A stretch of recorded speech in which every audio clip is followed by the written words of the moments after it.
Good evening, everyone. I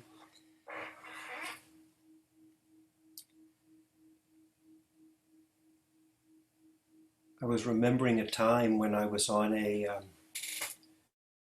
10-day meditation retreat, and um, it was really, really hot. I think in triple digits. And I was having a pretty rough time. The retreat was just sitting, walking, and just sitting there, drenched with sweat. And I went to the teacher during the every couple of days you'd have what they call it an interview. It's a meeting with the teacher. Um, and I was just complaining. I said, "Oh man, this heat's just killing me." And I thought I would get a little empathy, but instead the teacher just turned to me and said, "Be hot." That was it. And I was a little taken aback by that. I thought at least he could have said, "Oh, I know it's really tough, and do the best you can, and there's a creek down there. See if you can go down and cool yourself in the creek and do what best you can." He just said, "Be hot."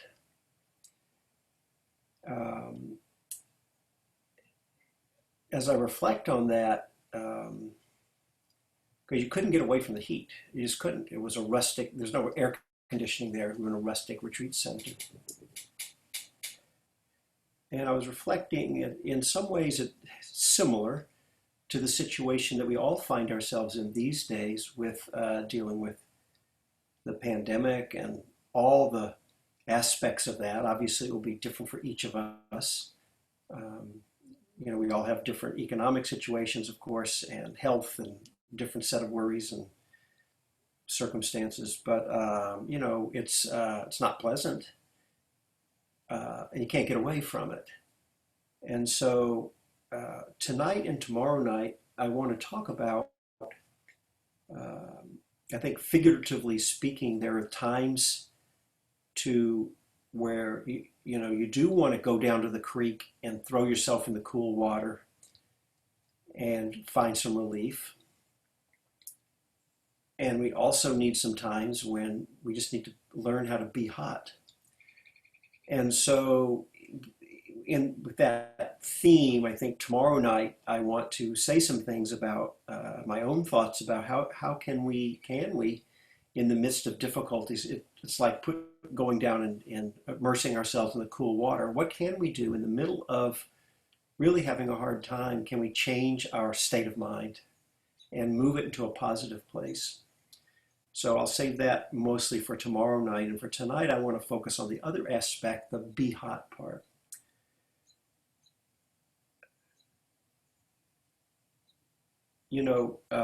To take that analogy a little further,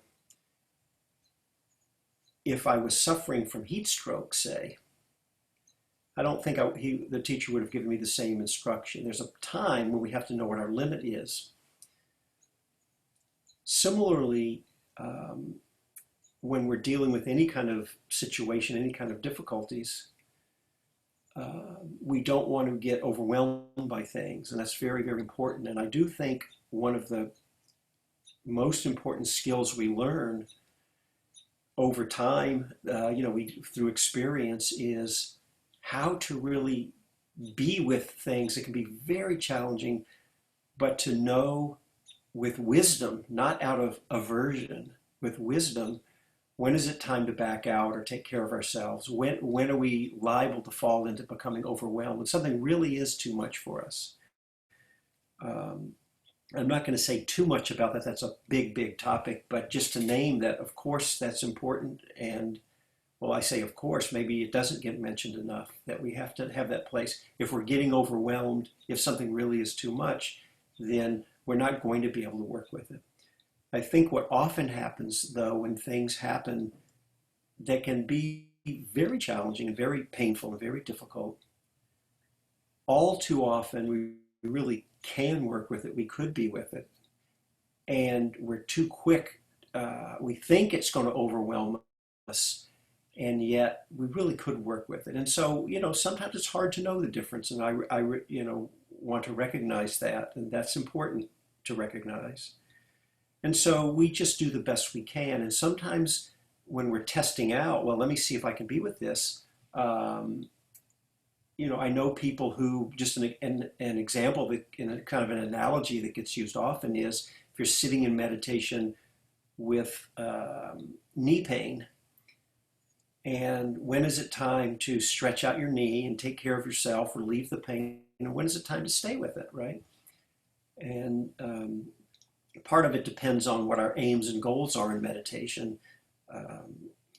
But if we want to learn, if we're purposely, at least for part of our meditations, want to take time to learn how to just be present with things, and we choose, even when it's unpleasant, well, then we want to check it out. And if we're too quick to stretch out our knee and relieve the pain, well, then we miss the opportunity that's being given to us to learn, how do I let my mind be with this in a way that can not be overwhelmed, right? That can really, my mind doesn't have to fall into a suffering, but can actually find an equanimity in the face of something that yes, is unpleasant, is going to stay unpleasant, right? It's not going to magically turn into pleasant for you. So then we may have missed an opportunity, but also sometimes we'll go in the other direction if we stay too long with something, when really it would have served us better to take care of ourselves. Well, that's a time, and we talk about this often, but it's a time when then maybe we weren't really able to work with it, and we suffered unnecessarily. So we do the best we can, but I want one attitude that I want to offer up, that you can try on, is the idea. It's not just an idea. It's the literal truth that life is offering itself up to you always, every day, all day. A lot of times we may not notice when things are going well for us, things are going okay. We're not having it's not that confronting, but that's what life is putting forward for us. But life is always offering itself up to us due to its own causes and conditions, which aren't always obvious. Sometimes they are. And also those causes and conditions aren't always in our control. And this is the big learning, isn't it? About, well, what are we going to do? Are we expecting life to meet us on our terms? I would say that many of us, maybe most, maybe all of us sometimes, yeah, that's what we want. We want life to meet on our own terms. I remember once I was on a pretty long retreat, and I was having some difficulty, and I went in. I think I went into the teacher, and I was really going through a hard time, and I was kind of mad at. Well, the way I said it was, I'm mad at God. That word God isn't one I use all that much, but that's the way it felt at the time when the teacher said it. I said, I am pissed off at God. This is whatever was happening, and I said, me and God are going to meet out there in the courtyard, and we're going to have it out. And he laughed and just said, well, we know how that's going to turn out. But that was the feeling of it. It's just like, who was this, God's joke? Who came up with this crazy life, whatever? And it was that same sense of us as just like, I know how I want it to be, and it ain't this. So, but I think what life is doing, I don't think it's got an agenda. Life is just happening, and it's presenting itself for us. And so the opportunity we have is, how do we want to take it in? And so if you're dealing with, say, now, this is whatever's going on now for you these days, and if you're having some difficulties and some struggles, again, I want to talk tomorrow about what we can do proactively to bring in what's healing and nurturing nurturing and give us some relief. That's half the picture. But the other half of the picture is we need to learn how to be hot. As I was saying earlier, if any of you just joined, I used an image from earlier. We unless we want to suffer, because life, what I've noticed these days is life just keeps coming and you can't stop it. We can try to turn it off. We can distract ourselves, numb ourselves out, whatever. But really, you can't turn it off. And a lot of the suffering comes because when we get into the struggle, trying to turn it off or trying to steer it in a certain way and if we don't ever take the time to just stop and just ask ourselves, how can I be with this fill in the blank, with this worry? The answer is you be with the worry. Now, I don't mean to be flippant about it. I'm not saying it's always easy, and one way to think of all of our meditation practice, or in the bigger picture, our Dharma practice, is learning how to be in relationship with ourselves and with ourselves or with all of life. That's not an adversarial relationship with our own being, with our own experience, and it's really very poignant for me that so many of us, I've certainly had plenty of experiences like this, certainly in my younger days, when that's exactly what it felt like. I use that term, being an adversarial relationship with myself. It really felt like that. It took a long time to come to a place where you kind of lay down your weapons and you lay down the armor, and you stop the battle. And so, but what that means is it doesn't mean life's going to come up and give you a big hug and say, great, no more difficulties. Life continues to do what it does. And so one place to pay attention to is when we're not able to be with something, or we forget, or we don't think we're able to, or we really aren't able to, notice the stress that comes just from trying to keep that dynamic going. It's hard. Because in addition to the difficult situation itself, there's the added layer of stress that comes from our inability to be present with ourselves. And it reminds me of, some of you know, one of the most famous of all the old, this will be familiar to many of you, it's called the simile of the two arrows. Back to the time of the Buddha, and the Buddha said, you know, the difference between an ordinary person and what you would call a fully enlightened or fully liberated person is that everyone, doesn't matter if you're a Buddha or you're whatever, anybody, we all experience everything it is to be alive, to be a human being. And that includes all the ups and downs, pleasant and unpleasant. It's all coming and going. And there's a suffering to that when it's difficult. And it's like being shot with an arrow. You feel the pain of that. And but the difference between the enlightened person and the ordinary person is the ordinary person adds, it's like being shot with a second arrow, because you add a whole nother level of stress, of suffering in your, in the way I'm speaking this evening, our inability or unwillingness to let it be. And so we create a whole struggle with it, a whole tension, a whole stress. And that's a second layer of suffering. And he said, the enlightened person doesn't get shot with the second arrow. They only get shot once. And I remember when I heard that, I thought, well, that's it? You're either shot once or twice. I was like, this doesn't seem like that. I don't know, did I sign up for this? But as I reflected on it, I think there's a lot of wisdom and truth there, because it is true.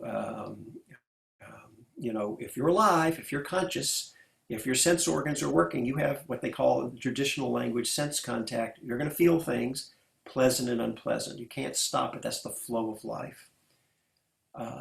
But hopefully, we've all known times, I certainly have, where there was some pain, but I wasn't suffering about it. I was able to find some relief around it. I didn't get shot with the second arrow.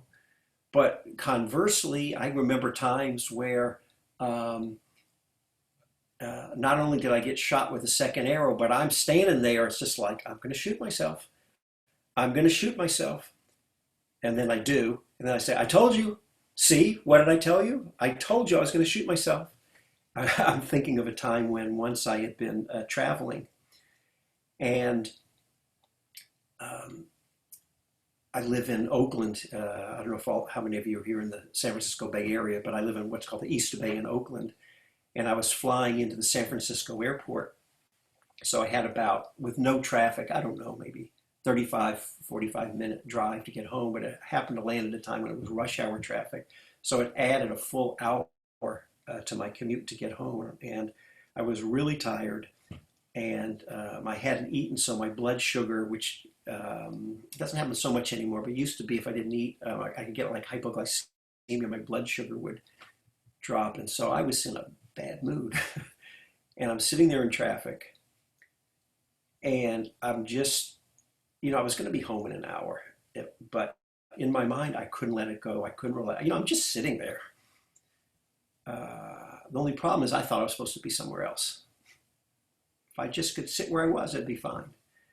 And just burning and suffering, and for all these people, I wasn't thinking that I'm traffic for them. I was thinking it was all these other people who were traffic for me, and my mind just spun out in a difficult place, and I knew what was happening. It was exactly like getting shot, shooting yourself with that second arrow. So there can be times like that, right? Well, that's no different. That was what was being offered up in the moment. So I did get caught in it a little bit, but then I was able to just hold that. So what is it like to be here with your hypoglycemia, you're tired, and your mind's in a pretty negative state? Can I be with that? And what does it feel like just to sit and be with it? So I think the task before us really is, if we're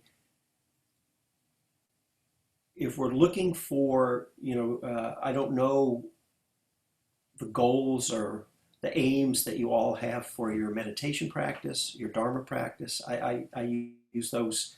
I don't use them synonymously, but they're closely linked in my mind. But they could be different in your mind. But I'll just say your Dharma practice. I don't know your goals, but if you hold any idea in the traditional aims of the Dharma towards, some people can relate to the word enlightenment. I don't know if you do or not. Freedom, liberation, realization, different words get used, awakening. If we're looking for what it is for our hearts and minds to be free, then it must entail finding freedom right here, right now in this. If there's any possibility of freedom, it should, let's just say, theoretically, at least, the potential for freedom exists in any moment. Practically speaking, as I said earlier, if something's too much for us, maybe it's pretty tough. I don't want to ever say anything's impossible, but it could be challenging for sure. We should do the experiment and find out. Let's not be too quick to fall into reactivity, and every time we're, if we're worried, anxious, depressed, falling into despair, it could be. I've spoken to so many people in recent days with all of these and more challenges.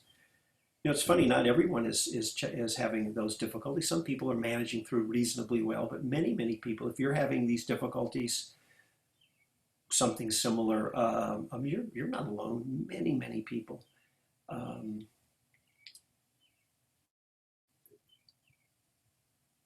The experiment is, at least I don't, for us as Dharma practitioners, is to sometimes we have to sit in that fire. If that's what's here, it's not something else, and you've already tried to do your deep breathing and take your yoga class and do all these other, take your walk and all these things that I think are important. I hope you are doing and will continue, whatever. And you come back and this is what's here that followed you out for your walk and came back in with you on your walk. Then the experiment is to stop and sit or lie or whatever, but just stop and be. And then people frame what that being with the difficulty or allowing different ways of framing it. So some of the ways you'll hear it is being mindful of what's happening, letting go around what's happening, being aware, sense of, and sometimes you'll notice it can have a sense of going into, like you're consciously turning yourself into the difficulty. And it can feel like that. And sometimes it'll want to feel that way. Other times, either you choose or on its own, it will have a very different feeling. We're not so much plunging ourselves in, but in a more relaxed and easeful way, we're resting back and receiving. And so I don't know if saying it that way resonates for you, but you can try that out. What is it like if I'm just let myself rest back? So there can be more of a relaxation in articulating it that way, perhaps. And then just letting what comes come and just see, can I, just for this few minutes even, doesn't have to be sit here with it all day, but give it a little time, a minute, half a minute, 5, 10 minutes, half an hour, I don't know what. Even as you move about, maybe that awareness of the difficulty can be there. Find your own way. So it can be a sense of receiving, a sense of going into the experience, and then sometimes kind of the same thing as the receiving is a sense of letting be. Letting be is interesting because it has the feeling of stopping the battle with, if you will. Allowing, receiving, allowing. So find your own way to hold it in your mind and the feeling of it. And then you do the experiment. And we don't want to be afraid to try to let ourselves be and say, okay, oh boy, I'm really looking forward to Richard's talk tomorrow night because he's going to talk about how to bring down the difficulties. The starting point always is, I'm going to say this is the beginning tomorrow night already, the starting point always is the acknowledgement of what's actually real and true. And if what's actually real and true is suffering, not seeing the way, not knowing the way, not even feeling like we can do it, that is what we have to be with. And so we don't have to see more clearly than we can. We don't have to have any more abilities or strength than we do. And it's a wonderful thing. And this is not what I'm saying now. It's not just meant to be kind of a feel-good platitude. It's true, literally true. Just by bringing the best you can to meet what's happening, even if it's just a little bit, and you can only do it for a few moments, but just in the doing, it strengthens kind of the muscle of being able to do that.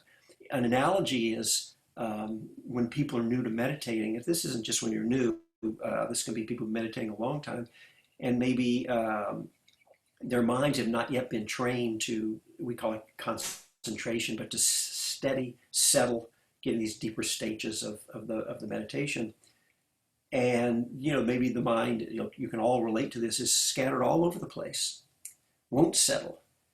And let's say, there's many ways to meditate. Say you're practicing mindfulness of breathing as an example. That happens to be my style of meditation. Many ways to meditate.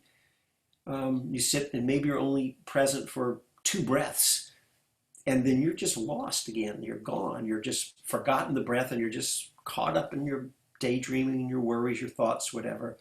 And maybe 10 minutes later you realize, oh man, I've been gone. Where was I? Okay, I'm back. Come back, start again. You only get a few breaths and you're gone again. Anyone who's an experienced meditator knows that it can be, your ability to meditate can be that untrained of a mind. In other words, you don't have to have any ability, any skill at all. But just by that little bit coming back when you do remember is fully enough. And it will, as I know many of you know, it does deepen and grow. And you will strengthen, I call it building the muscle of that, but strengthen that ability, train your mind so it naturally can stay steady and present and not be jumping around or wandering, scattered all over the place. It's exactly the same for our ability to be with whatever's going on with us. Now, I want to be careful again, so let's just take whatever, depression. We say, well, okay, let me try that. Of course, if we've got clinical depression, chronic condition, there's times when we need to have psychotherapy. We may need anti-anxiety meds or antidepressants. There's all that stuff that, of course, we need to have as part of our toolkit too. So the answer is not always the only thing you need to do is know how to be with something. We need all these other, we call it skillful means in our toolkit. But we also need in the toolkit the ability to at least keep in our minds that there's a possibility of just letting ourselves be with ourselves. And that's the piece in the toolkit that I think for so many of us we forget. And then the last piece is just using the toolkit analogy. I like it a lot because I often have this image in my mind of a carpenter coming in to do a repair job. Maybe a piece of wood is cracked and the person has to repair it. They come in with their whole bag of tools. And they have many, many different tools. The skill with time that carpenter has is knowing which tool to use. And so if what's needed is a saw, the carpenter's never going to pull out a screwdriver. They just know. But, I know a little carpentry, but I'm not great. I'm out today and I'm in the middle of doing a project building some raised beds, some wooden raised beds in our garden. And I've got a bunch of different tools, but I'm having to experiment a little. I don't just know. I haven't actually ever built raised beds before, so I have to take it really slow. I've definitely got a design. I'm figuring it out. It's actually coming out pretty nice, but there are some times where I pulled out one tool, wrong tool. Actually, they cut the wood the wrong way, and so it's like that. We do have to learn with experience, but that's all right because we then have the right attitude to let life be our teacher. That's what life is showing up for me now. And instead of kicking myself and beating myself up because I'm screwing up the board that I'm cutting, I can learn and go, oh, wait, no, I see what I did wrong. I learned. Oh, yeah. And don't do it like this. Now I see if I hold it like this and cut it like this, and then that works. So it's the same thing. We bring the best we can. With time, we'll get better at all of this. We don't have to have it mastered to start. We can be a beginner when we begin. And that way, with that attitude, we'll hold ourselves with more kindness, self-empathy. Sometimes we use the term self-compassion. We're just, again, we don't fall into an adversarial relationship with ourselves. We actually bring some kindness to ourselves. And then we won't be so afraid. Like I wasn't afraid to go out and do these planter boxes. Actually coming out great. But if I had been afraid, like, well, I don't know, I'm going to screw it up. I'm going to buy this wood. Or what if I would never start. But if I just said, I'm going to take it step by step, what's the first thing? Well, I have to kind of draw out a design. Maybe I'll look online for ideas and, start with what I have, take it each step and not be afraid. Then we can find our way. And especially when it comes to Dharma and those teachings and putting them into practice, it's not like learning to play a musical instrument that some of us, depending on how much you're drawn to it and how much you put into it, you can definitely get some skills, but not everybody's going to become a master at their instrument. Some of us just don't have those abilities. But in the areas of the Dharma, in the areas of liberating and freeing our own hearts and minds, there actually aren't any limitations. And I'm going to end with that. I think that might have been, maybe that's a little provocative way to end. But we can maybe I'll explore that idea a bit in another talk. So.